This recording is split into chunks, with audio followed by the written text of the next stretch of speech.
Muqamlar şatlıq мұңдың yaralğandır. Muhabbet muqamlardan taralğandır. Muqam degen hayat, əmgək, bəxit, arman. Muqam degen aydın kecha, hava hem nur. Uyg'urlar qadimiy, uzoq madaniyat an'anasiga ega bir millat bo'lish sifati bilan dunyo madaniyat g'aznasiga o'chmas to'hfalarni qo'shgan. Aynan shu tarixiy to'hfalarning yorqin namunasi Uyg'ur 12 muqamdan iborat. Uyg'ur klassik muzikasi 12 muqam sharq muzika madaniyatidagi bebaho go'har.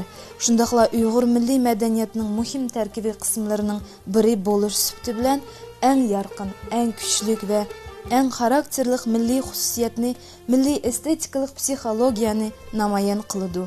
12 muqam uzun asrlardan beri xalqimizning ruhiy dunyosiga, ijtimoiy hayotiga, psixologiyasiga singib kirib, hayotni beyitadigan, milliy g'ururni, iqtidorini oshiradigan qudratli ma'naviy oziq bo'lib kelmoqda. 12 muqam xalqimizning ko'p asrlik shonliq madaniyat tarixi jarayonida uzluksiz rivojlanib, to'liqlanib, rətlənib kelgan.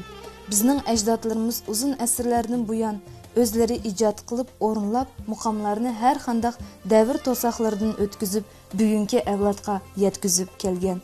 Uyg'ur 12 muqamning klassik sikli 15-asrda xeyli mujassamlashgan. 16-asrda Sultan Abdurashidxon, Amanisa-xon va muqamshunoslardan Qadirxon qatorliq tashabbusi va g'ayrati bilan joy-joylardan ko'plagan al-nag'michilar, muqamshunoslar jalb qilinib, muqamlarning har xil nusxalari keng ko'lamda to'planib kelgan. 5 tonika, 7 ahang va 12 pala qoidasi bo'yicha sistemlashtirilgan. Shuning bilan Uyg'ur 12 muqamning hozirgi nusxasi shakllangan. Bu o'rnak bo'yicha 12 muqam rak, chabayat, sigah, panjigah, o'shal, ajam, o'shaq, bayat, nava, mushavrek iroqlardan iborat. Muqamlar Türk, Uyg'ur, Ozarbayjon, Tojik, O'zbek, Arman va Turkmanlarning bebaho boyligi bo'lib hisoblanadi.